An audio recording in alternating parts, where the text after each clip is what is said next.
Amazing views up here on the terrace overlooking everything. Changing up a little bit. Meeting today with a guy I got to know a couple of weeks ago, got introduced to by my friend Justin Alias from the Hustle Society.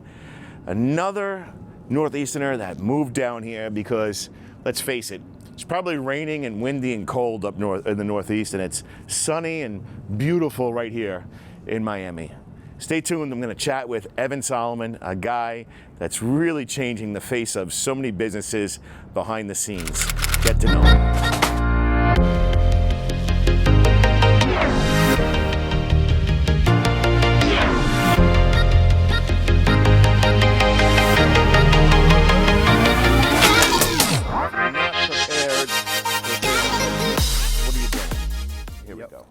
Some of my notes. All right, let me bring them out.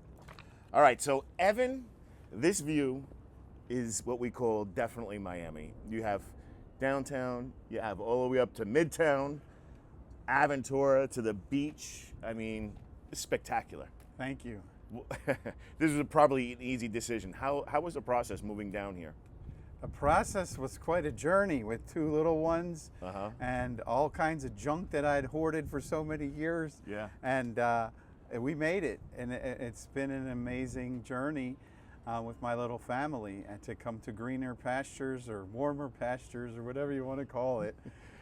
You're from Philly, or where are you from? I'm from Philly. Okay. I'm born and raised in the suburbs, lived in Center City, Philadelphia, from when I went to Drexel University and all the way back in 2000, and then started my company, EFS Networks in Philly. Okay. So it's EFS obviously stands for Evan Solomon. Yes, it was genius marketing. Yeah, you know, it took me all of like 30 seconds. It reminds me of to come E.F. up with Hutton. the name. Do you remember those commercials way back in the day that they had for E.F. Hutton, the investment company?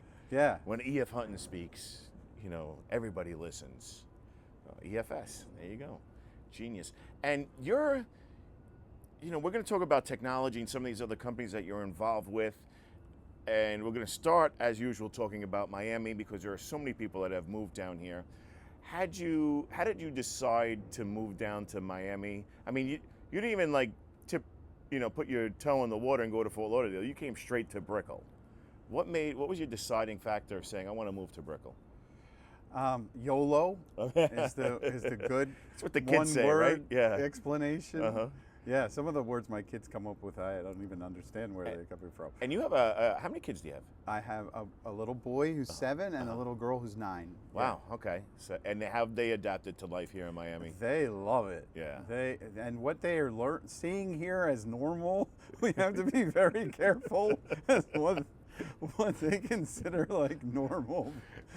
You know, I laugh because a lot of my friends or my family, they'll see some of the places I'm going. We have swim week going on right now, and they'll see me with, you know, all of these models and everything, and they just say like, "Oh my God, you're living the life." But to me, it just feels like it's normal. It feels like, all right, this is what, if you live in Miami, this is what you do. Just like if you live in New York, what do? You get on the subway, you get on the train, you go to work, and you work from 7 in the morning till 7 at night.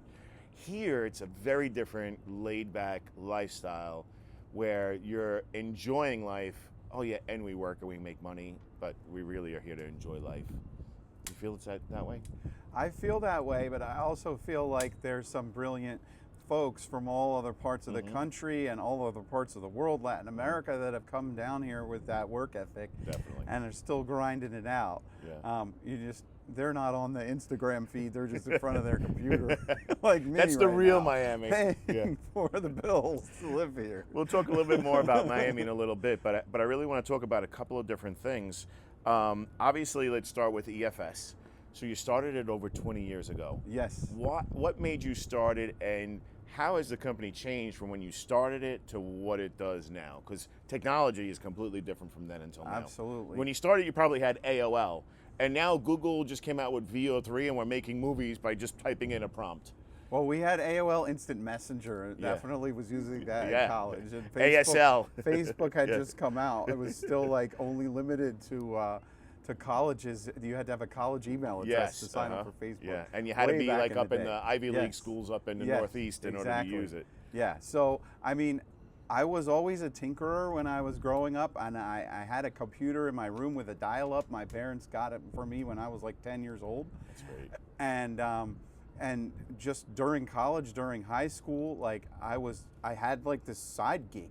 Yeah. You know, I guess it wasn't called a gig back then, Right. but I was fixing computers and doing kinds of networking things and then it grew through some mentors that threw me into some stuff where I was like, holy crap, I have no idea how to do this. And then But you figured it out. Trial by fire, I figured Yeah. it out. And then I went to Drexel, which has a co-op program. So Okay. like about half of the time you're working and half of the time you're in school. It's a Got 6 it. months, 6 months. Mhm. So I went up to New York City and did a co-op there, unfortunately during 9/11, which was quite Oh, an wow. experience. Holy cow. But then Drexel let me take my business and make it into a co-op. And I did not have too much fun in college. I caught up a little bit later in life because I was in the honors program. I had 2 undergraduate degrees and a master's degree, and started my business all in 5 years at Drexel. Holy So cow. it was an intense period of time.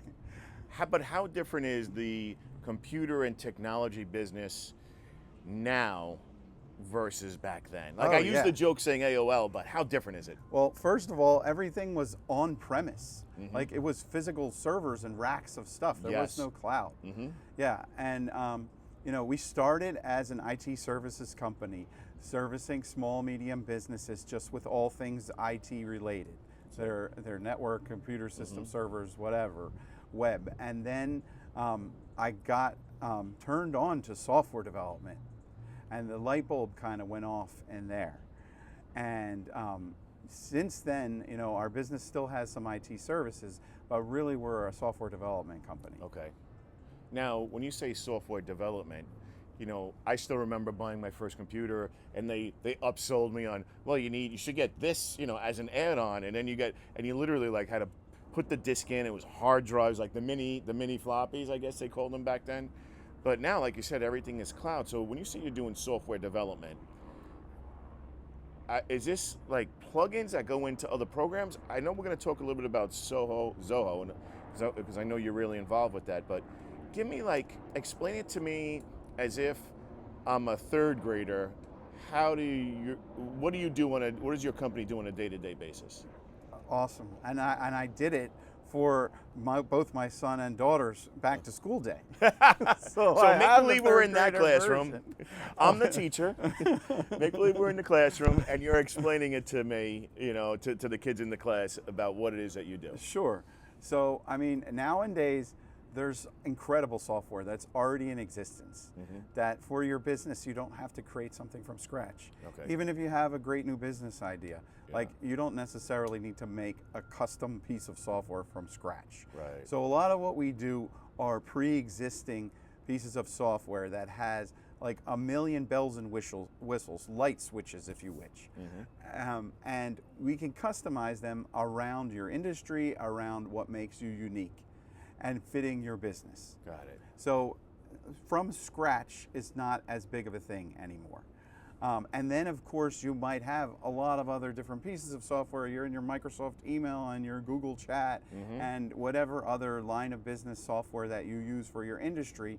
And then, you know, you're not going to get rid of all of them. So connecting them together, building a bridge between these pieces of software, which is the fancy geek word is an API, is a lot of what we do as well. You know, to your point, it seems like that seems to be the big difference in technology from, let's say, 20, 25 years ago to now, from what I could see. Because back then, you used to have to buy a separate program for everything, and everything was siloed. And I think it was the Microsoft way. Oh, you need this program, and nothing really meshed, nothing talked to each other. But now, you know, oh, you have Teams? Okay, get this plug-in, put this plug-in in, it's gonna do this. Get this, you know, AI chat that's gonna answer all your messages automatically. And I think that's where we are different. It's mimicked or it's mirrored in the rest of the economy and the rest of the workforce as it is in technology, because I call it like the gig economy. Now, especially in Miami, everybody's self-employed. They're doing their own thing. We have all these work share places where people, work out of. Instead of working for just one big company, you work independently, and then you just get plugged into all the bigger companies. Absolutely, yeah. Back in the day, you'd have to hire the fancy consulting company to implement the Oracle system with many, many zeros on the end to get all these different departments of your company integrated, et cetera, et cetera. Yeah. Nowadays, it's just incredible what the price points and the ease of customization and availability and touch point, and a lot of the stuff that we do, like our customers can do themselves. And then we get involved when you need the complicated geek stuff. It's good stuff. Very good stuff. Do you consider yourself a geek? Yes, I'm very proud of that term, for sure. You know, it used to be, I'm just a little bit older than you, but I remember growing up in the 80s and the 90s, and like, if the kid was a geek, like nobody wanted to hang out with him. But now it's like, you need the geek, because the geek is gonna fix your phone, they're gonna fix your computer, they're gonna do everything. And I think now geeks are way more popular than, let's say, like jocks, you know? For sure. I mean, so I would consider the sexy cocktail party conversation about what EFS Networks does, and then the boring stuff that's always needed. Sorry. Hold on, let me just. No problem. Look, I'm here doing a podcast, my love. Sorry. You're on. With my friend Evan over here on Tequesta. Oh my goodness. I know. You're like, what are you doing today? This is what I'm doing with I know, but it was an hour later. I'll call you when I'm done here, okay, babe? Okay. All right, ciao. She wants to make sure where you are. No, she's a friend of mine. She runs a group very similar to the Hustle Society. Okay. So she did an event last night. It was really good. She had a couple of good speakers come, and then but she called me. So funny, so Miami, and I'm single.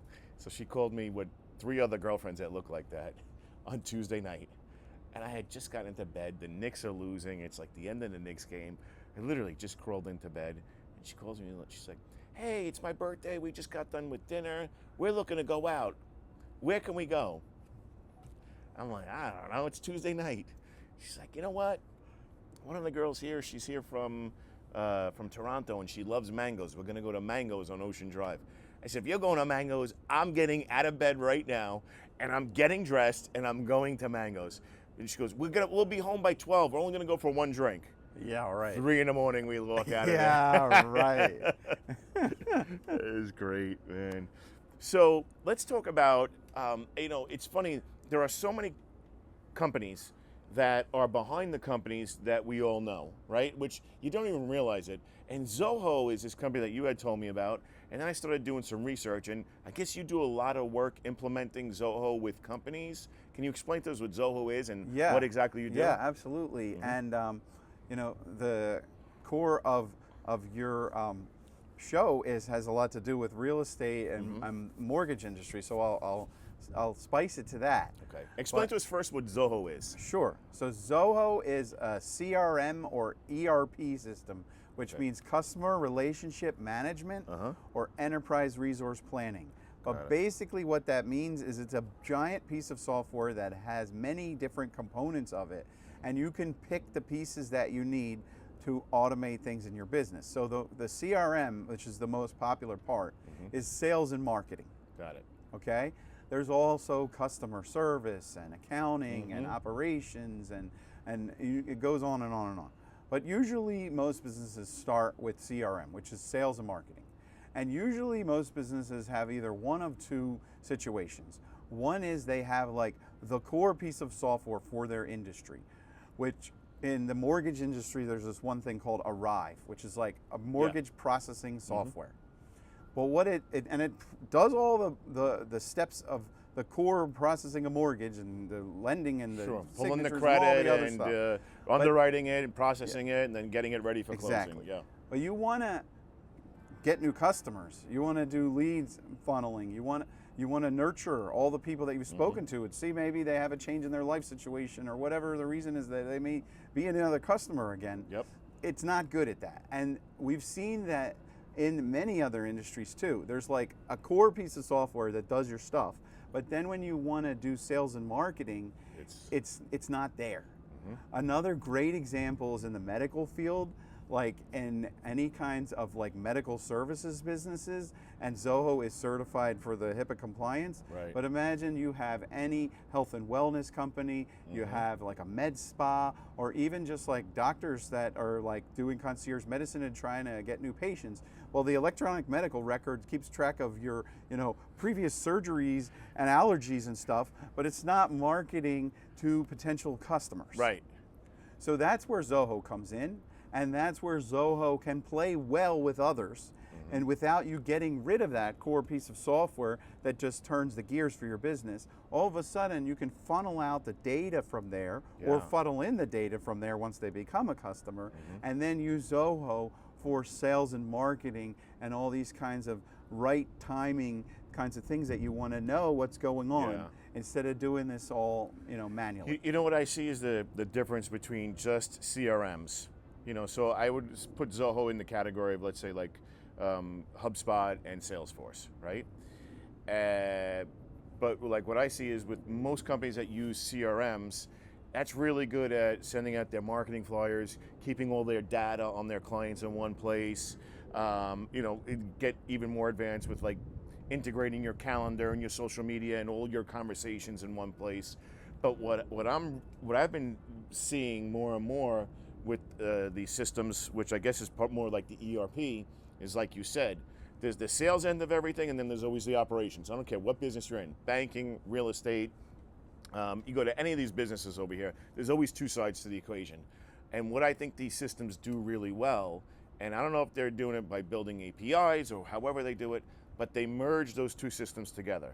So if I'm on the sales end and you're on the operations end, and I'm messaging with a client, I'm emailing them or whatever, and then that client gets passed on to ops, let's say it's a mortgage and it's getting processed, you can now see the whole conversation.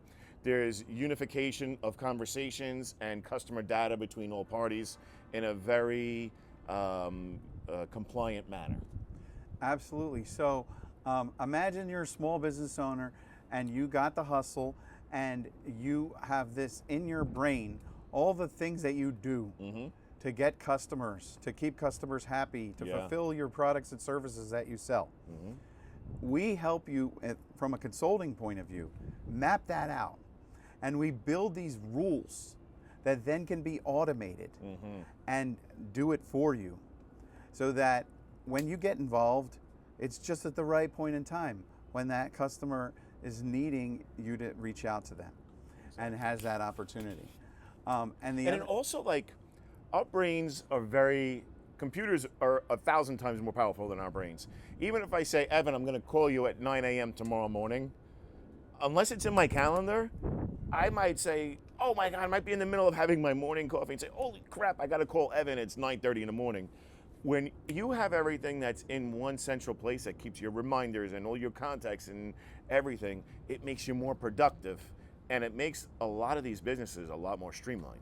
Absolutely, yeah. This one customer that is a large mortgage franchise model, they have over 200 franchises of individual mortgage branches. And we implemented Zoho for them. We connected it to the core mortgage thing, and each and every employee has their own different way of spinning around what they want to do, how they want to reach out to their customers. But then from the regional and the national level, those people can see the performance and see the data about what's going on and help to make decisions about that as well. So you can make it for the one guy shop, or you can also make it for it's scalable. the big thing. Yeah, and the success of any of these software is the adoption in a business. Yeah. Like, how much do I have to change what I'm doing every day because we got a new piece of software? Yeah. Usually the boss says, hey, we got a new piece of software. People are like, hold on, I already did it this other way. That's one thing that, to your point, that's one thing that I like about some of the newer versions of CRMs, is that they mesh seamlessly with Outlook. So if you're sending an email in Outlook, I'm trying to bring it back down to where like people understand it. And from an example, if you send an email in Outlook, that email is also going to show up in your CRM, and vice versa. And to me, that's a perfect example. Is you don't have to change anything that you're doing. Once it's set up and you've hit the integrations and you make sure that everything's integrated, you basically are using your systems the same way that you always has. It's just that in the background, everything's interconnected. Yes, and getting the buy-on is a key piece. And like if you don't have to duplicate your job, Yeah. and you're doing the same thing in the core system that is operating the company, but then all of a sudden these juicy sales opportunities magically appear in Zoho. Imagine that. Yeah, then it's very valuable. Yeah. Yeah, but that's pretty much, in college they told me 80% of software projects fail, and most of the time it's because of adoption. Adoption, yeah. Yeah, it's because, yeah. To your point, so I run media for a large bank, right, based out of Chicago. Big mortgage bank, 400 salespeople. And we use a CRM called Total Expert, very widely known in the mortgage industry, and it connects seamlessly with everything. And one of the things that I monitor and that I call people out on the sales team is, and again, you know, I have people underneath me that are doing everything, but I pull the reports and then I talk to the heads of all the sales divisions and I say, we have 400 salespeople. Why are only 30 logging in on a daily basis? Why are only 15 actually sending out emails? You know, how come 200 of our people haven't logged in 30 days? Like, these are the little things that you can measure. To your point of adoption, it's so simple, but yet they're not even going in and uploading new customers. And it's like, what are they doing? Are they driving Uber and not actually working? Like, what's going on? Yeah.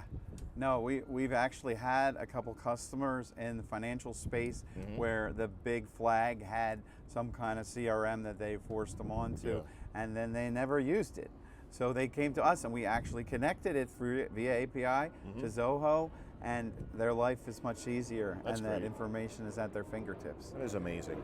All right, so we've spoken about EFS, spoken about Zoho. One of the ones I really want to talk to you about, because I think everybody loves music, is a project that you're involved with called Tune.fm. Yes. Tell us, So- what is Tune.fm? So far, maybe this stuff is a little more boring and dry than what we covered. Yeah. This is the sexy cocktail party conversation Yeah. about what EFS Networks does. So when right, we still build custom software from scratch, bespoke custom software. And to date, in this media and entertainment space, we've built 3 different metaverses, whatever your definition of that is, that you can have a concert in the metaverse, which is basically a video game, and your avatar is attending this metaverse experience. So we came across this company called Tune.fm, which is a friend of mine from back in the day, another fellow geek from Philadelphia, who's a musician, and it's essentially the equivalent. Antar, David Antar? Andrew Antar. Andrew Antar, yeah. Andrew and his brother Brian started it. Do you know Antar, Crazy Eddie back in the day? Yeah. That's the Antar family. Is he part of that family? I asked him that, and he vehemently said, "Absolutely not."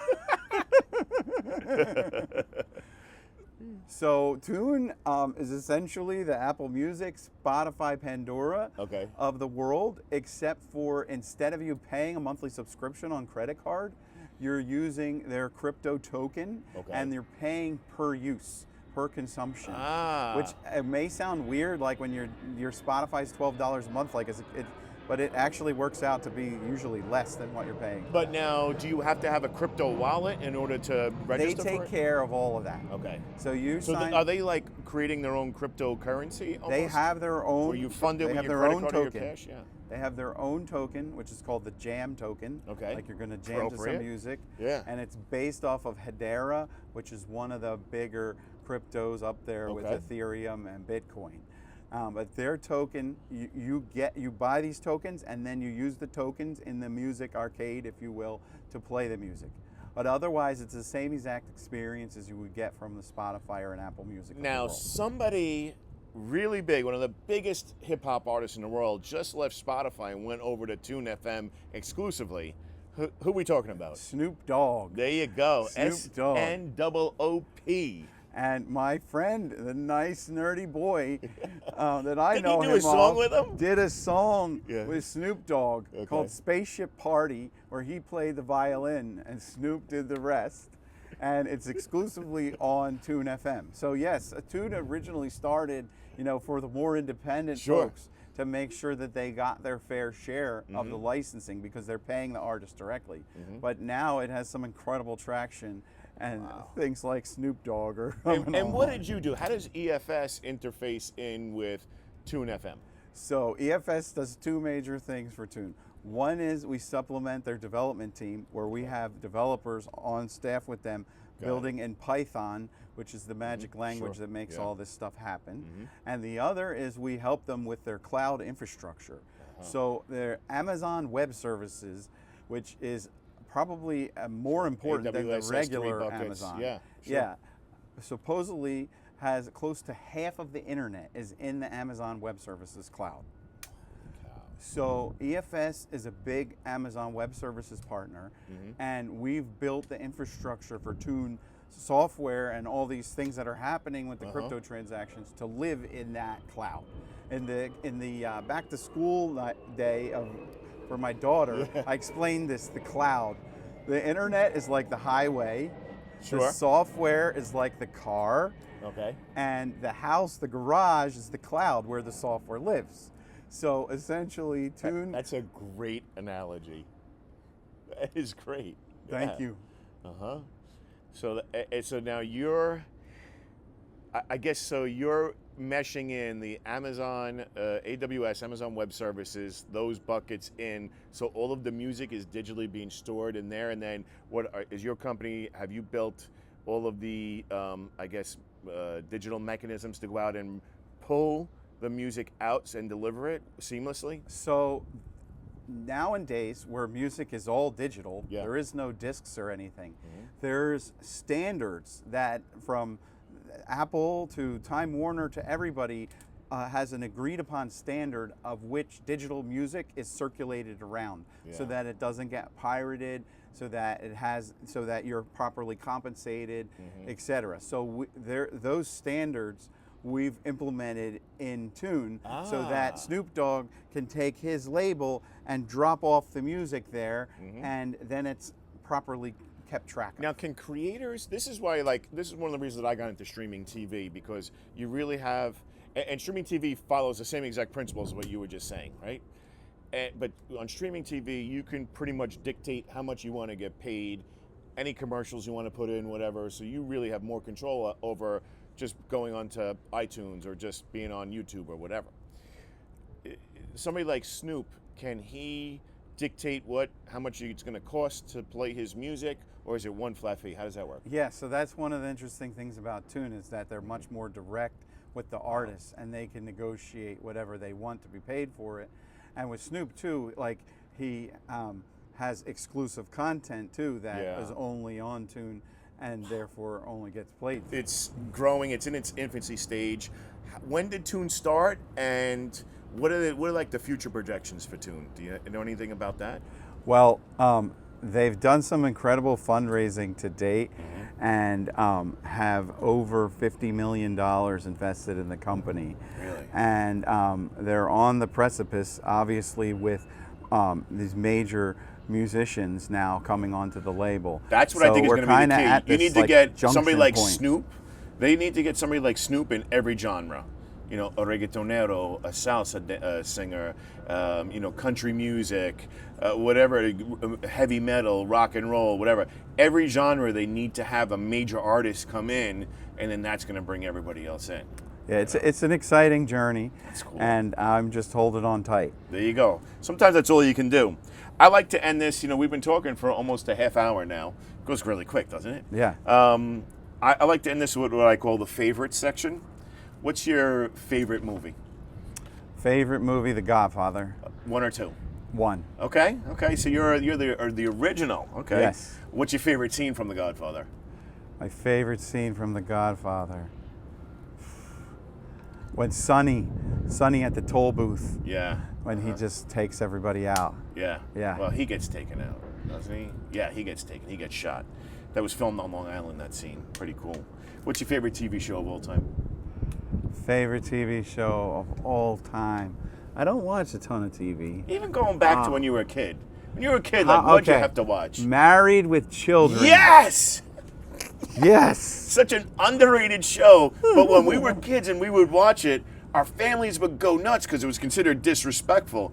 Now it's nothing compared to what's out on TV now. Oh yeah. But genius. And hey, let's give it to what's his name, to Ed Bundy, because when he went on to Modern Family and he ended up being married to, he went from Peg Bundy to Sofia Vergara. Yeah, baby. Favorite city outside of Miami and Philly? What's your favorite city? My favorite city is Philadelphia. I miss home still. I know both my fiance and I, we have a lot of family there. What do you miss most about Philly? I miss this private, outside of the people. Yeah. The stuff that I miss the most, I would say, is this club called the Union League, which is really second to none. I've heard of it. Yeah. Yes. Yeah. You know what I miss about New York? And look, I've been here since 2012, so 13 years. July will be 13 years. When I miss it, and I go back all the time. I'm back every month. But I miss when I walk into the deli or I walk into the bagel store and they know my order right away. Or, I go to the bar or a restaurant and, everything's there. That's, or knowing, when I go for a walk in the neighborhood, oh, that's Mrs. Mrs. Pandolfo's house. Let me stop in and say hello to her. Or, that's Leo's house. Let me go see what's going on with Leo, see if he's home or whatever. Here, yeah, I know a lot of people. It's not the same as when you grew up with people for 30 or 40 years. Yeah, the old school neighborhoods in Philly, like South Philly. My fiance is from South Philly. Like, that's the kind of stuff South that Philly, I miss. It's a rough neighborhood, huh? I mean, it depends on which I part of guess it. so, yeah. It depends on if you like the Eagles or not. Apple versus Google or Microsoft? What do you prefer? Amazon Web Services. Okay, but do you prefer a Google phone or an Apple phone? iOS, Apple phone for sure. Yeah. The thing I like about Apple is that it's just, if you have a MacBook or you're using a Mac computer and then you have your Apple phone, it's seamless. Everything's right there. It's so easy. What's the best restaurant in Miami? Kiki on the River. Oof, what a great time, right? Yes. Yeah. I was working out today I had my afternoon workout with the DJ there, and we were talking about how even with everything else that's getting built up on the river and all these other places that have opened up, it still is the most fun place on a Sunday. A good friend of mine, his name's Brandon. He's the director of beverage now, just got promoted. Okay, cool. And I've watched the journey that they're going through, opening up all these places. It's insane. awesome. Yeah. Your favorite airport to fly in and out of? Miami, Yeah, right here. it's pretty easy, right? That's one of the main things of moving here is that the world is your oyster. Yeah. Like, it's crazy to see all the places you can get to and so many different options to even get to And those I don't places. know how it is in Philly, but I know in New York, I only live maybe 12 miles from both LaGuardia and JFK, but it takes an hour to get there. Right? I take the train all the time because it's so much easier. Here, we're in the middle of downtown and everything else here, and literally 12 minutes. Yeah, you're at the American Airlines gate and you're good to go. What's your favorite car? My favorite car is BMW. Okay. Yeah. Yeah. What do you 7 Series, X6? What do you like? We got an X6 and an 8 Series. Yeah. Oh, really? Yes. Oh, wow. Yeah, the 8 bad boy. Series was like you could get a sports car, but it still has 4 doors. Okay. So you could check the family box while still having a sports car. Exactly. Yeah. Yes. Favorite sports team? Favorite sports team? Eagles. Okay. Yeah. There you go. Bagels or pizza? Pizza. Okay. Steak or chicken? Steak. Beautiful. Ah, this guy's all American. I love it. Yeah. Did you like the movie The Invincible? Invincible with Bradley Cooper? Yeah. How'd you like that? Yeah. Wait. Invincible. That was with what's his name? Marky Mark. When he played the Philadelphia Eagle guy that went and tried out. Oh, yeah. Is that called Invincible? I don't know. But that was a good movie. Yeah. Not as good as The Godfather, though. No, definitely not. All right, so what's next? Let's close with this. What is going to be next on your schedule? What do you got going on in life and in business? Life, trying to relax and enjoy some time with the family and balance things Always. properly between a small business that's really at a precipice and some really cool, interesting things that are happening with our very significantly growing Zoho partnership and Amazon Web Services partnership. God, I love it. How many hours do you think you work a day? I don't know. I don't keep track of it. Yeah. And I try not to say like I worked so many blah blah like because it just goes. I know. But definitely at least 10 to 12. Yeah. Yeah, it's funny. You know, even if I'm not sitting in front of a computer, I'm working because my brain's going, or I'm writing notes down on my on my phones, and or I'm trying to make appointments or whatever. So we're from the Northeast. I think that's why we succeed so much down here in Miami. Is when you have that Northeast mentality, whether it's from New York or like our favorite little brother Philadelphia. It's always, you're never going to change how hard we work and how our brains are just focused on working. That's why I believe that we're successful down here in Miami. The grit. Yes, but I also think that's why we're impacting Miami in a very positive way, because we're showing them that you can find that balance between partying, enjoying life, having fun, and being very productive and working and earning a good living. Absolutely. Yeah, and the partying is what you see on Miami as the Instagram post. Yeah. But there's so much more underneath once you lift up the cover. Yeah. There's some incredible things that, changing the economy in the whole United States happening right here. How can people find you? You can email me, Okay. Evan at EFSNetworks.com, or just go to the website, EFS Networks. There you go. Hey, this has been an amazing podcast. Really good getting to know you a little bit. You surprised me with the Goodfellas as your favorite movie. It was fun to learn a little bit about Tune FM and to kind of hear. I learned something about CRMs when you were speaking about Zoho with the CRM and the ERP. So this is why I love doing the podcast and sharing my journey, which why we call it CARAVAN, sharing my journey and the people that I meet and the people that I get to know. This was amazing. I think what we need to do is maybe in a couple of months we do a follow-up to this podcast. Awesome. And we can talk a little bit more. Maybe we could do a really deep dive into Tune FM and talk a little bit more about that and about the streaming TV industry and the music industry and how everything kind of meshes together. Yeah, maybe there's some fusions with Boost. 100%. Good stuff. 100%. All right, thanks for tuning in. We will see you next time.